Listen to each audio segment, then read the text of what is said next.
asalaamaaleykum waa askanu Njaareem donc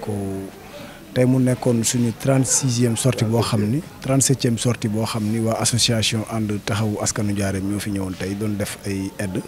comme niñ ko baaxoo di def association bi nag li may wax rek biñ ko créé ba léegi je pense que mu def na 3 ans yoo xam ni chaque fin du mois ñu génn dafay aide yi nag dañ koy varier bee passé demoon nañ ci pépinière ba doon dimbali tout tànk yi nga xam dañ fa nekk tey ñu ñëw fii ci district sanitaire bu Sidi Guissé ñu ñëw fi fekk fii ànd ak major bi ci ndigalu docteur Moussa Ndiaye di wax ni comme niñ koy faral di waxee rek association bi li ko tax a jóg mooy dimbali ñi néew doole ndax damay wax ci sama wax bis bu ne ma ne nañu waajal suñu bopp ndax lii kat jaamu yàlla la jaamu yàlla gënta rëy nga dimbali malade bi feebar nekk ci jafe-jafe tëdd ci lalu hôpital te amul lu mu fajoo nga ñëw dimbali ko ca te yàlla rek tax ndax ñun yàlla rek a tax ñuy wax kon donc damay lancer un appel comme ni ma koy faral di waxee parce que du ma damay wax sama wax ji nit ñi waa Diourbel nañ bàyyi xel ci association bi rawatina les bonnes volontés les autorités aussi nañ ci bàyyi xel ndax lii kat lu am solo la ñun ñi nga xam ne ñoo ko créé donc ñu ngi fii ci marché Ndoumbé Diop ànd ak président Xaban Gueye ànd ak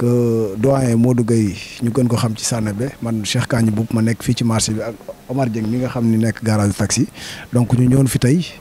ñi ci des amoon tey ay empêchement ku ci mel ni imam Cheikh Diagne ñëwoon na mais dafa am lu ko dab mu delluwaat di gërëm aussi le caméraman Gora Diallo biñ ci nekkee ba léegi aussi mu bàyyiwul benn yoon kon ñu ngi gërëm ñëpp di sant ñëpp di wax ni loolu daal mooy li nga xam ni ñu ngi ciy lancer un appel képp koo xam ne yaa ngi région de Diourbel dégg su may wax rek na nga bàyyi xel association bi ndax association bi tey nag boo gisee mu demee nii donc dafa am lu ci impliqué parce que dañu jógee ci weeru màggal ku ne xam na ni màggal dafay xaw a am doole ci tarixa mouridisme donc di waajal aussi gàmmu gi di guddi yonent yàlla Muhammad loolu moo impliqué affaire bi daanaka ñu lu ci bëri amuñu jot mais ñu ngi sant yàlla bu baax a baax di julli ci sangub sang yi sallallahu alayhi wa sallam di leen jaajëfal di wax ni asalaamaaleykum wa rahmatullah jërë ngeen jëf. waaw asalaamaaleykum wa rahmatullah man la Modou Gueye Sanebe nekk membre ci association bi ànd suqali askanu Njaareem ñu ngi leen di nuyu di leen siyaare comme ni ko sama collègue bi waxee. tey la sunu fanweeru sorteel ak juróom-ñaar maanaam ñetti at ñu ngi ci yëngu bi di yëngu daan dem hôpital ak fii dispensaire daan dem aussi ci orphelinat bi kon comme ni ko wax ñu ngi koy lancé rek di ci lancé doomi Diourbel yëpp Diourbel waaye yi nekk ci biir Diourbel ak yi nekk ci diaspora bi ak yi nekk ci biir Sénégal ñoo xam ne amuñu lu sunu dëkk te lii nag ndimbal la ndax jaamu yàlla la ci jaami yàlla yi ndax ñin ko jox yitte woon nañ ko te bari na lool te li nu yor niw na lool kon ñu ngi tàllal loxo askan wi yëpp ñu ñëw jàpp ci ndax wér-gi-yaram bokk na ci li nga xamante mooy dundal doomu aadama ndax waykat ba dana woon lu waaye di ñaan war nga ca boolee wér-gi-yaram ndax wér-gi-yaram ci ngay mën a bànneexu kon suñ ñëwee di ci jàpp ñi ci def ak ñi ci yéeney def ñëpp ñu ngi leen di sant di leen gërëm di leen ñaanal ci teewaayu major bi nga xam ne docteur Moussa boole na nag moom ak xabaan ak délégation bi ñu àndal yëpp di sant di gërëm waa Njaareem di leen jaajëfal di leen ñaanal jàmm yàlla na jàmm yàgg jërë ngeen jëf Modou Gueye Sanebe membre groupe. ñoo ngi leen di ziyaare yéen ñëpp surtout askanu waa Diourbel di remercier association bi nga xam ne ñoom ñoo fi ñëw tey ñuy association ànd taxawu waa Diourbel ñu ngi leen di soog a jot tey mais il paraît que ñëwoon nañ fi ay années yi passé ñuy rafetluwaat seen taxawaay fii. parce que ñoom bu ñu ñëwee danañ indi ay enveloppe yi nga xam ne dañ koy distribuer au niveau des malades.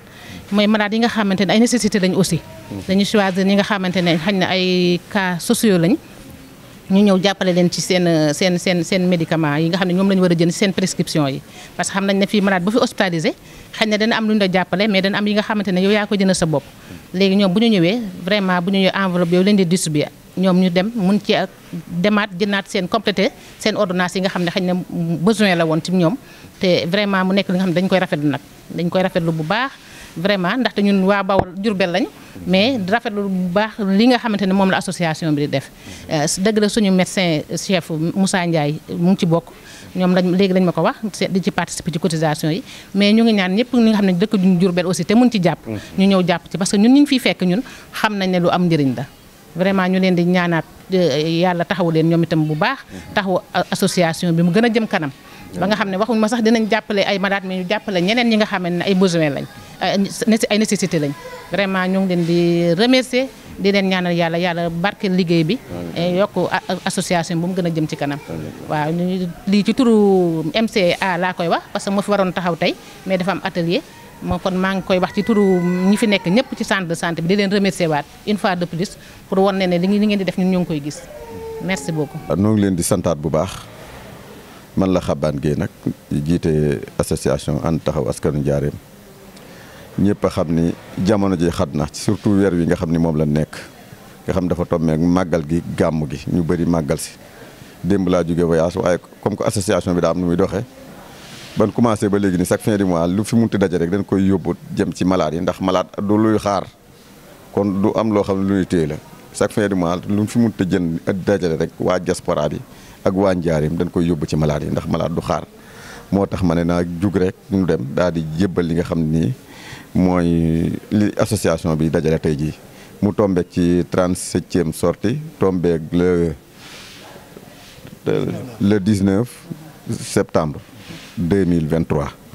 tombeek le 19 septembre 2023 muy 37e sortie boo xam ni def na ko kon noo ngi sant bu baax waa marché Ndoumbé Diop ñi nga xam ne ni fa lañ ko taxawale di sant tamit commission yi nga xam ni fu weer wi jotee rek dañuy jóg bala noo mën a am jàmm dajale loo xam ni dañ ko mën a yóbbu ci malade yi ak ci pépinière yi bi noo ngi sant commission yi bu baax di sant tamit waa diaspora bi tamit bu baax bàyyiwuma kenn su ma tuddee réew yëpp day daal di metti noo ngi sant waa diaspora bi yëpp ñi nga xam ne tamit fu weer jotee rek suñu leen contacté kon si nekk da ngay dugal saw ñaq ci association bi di sant tamit sunu caméraman bii di Gora Diallo moom tamit wax dëgg yàlla ban commencé ba léegi tey la am ñetti at daanaka sorti yi def yëpp mi ngi koy jël kon moom tamit mi ngi def liggéeyam ndax moo koy fësal ba àdduna bépp ba waa Njaareem gépp gis ko ku si nekk mën see dugal saw ñax